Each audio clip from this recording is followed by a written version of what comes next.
أرحب بكم في الحلقة الجديدة من برنامجنا در الأخلاق، وموضوعنا اليوم هي العدالة. العدالة هي أساس قيام المجتمعات السليمة، وهي منهج الإسلام في التعامل مع الناس. قال الله تعالى: إن الله يأمر بالعدل والإحسان. هذه الآية توضح أن العدالة مطلوبة في كل أمور الحياة. وقال النبي صلى الله عليه وسلم: إن المقسطين عند الله على منابر من نور يمين الرحمن.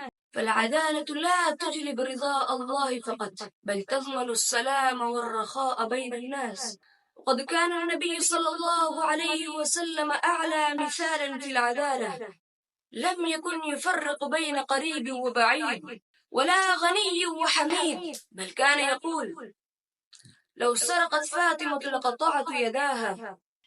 فلنتخذ من العدالة منهجا في حياتنا، ولنعلم أبناءنا أن العدالة هي سبيل النجاح في الدنيا والآخرة. نلتقي في الحلقة القادمة مع موضوع جديد من در الأخلاق. والسلام عليكم ورحمة الله وبركاته.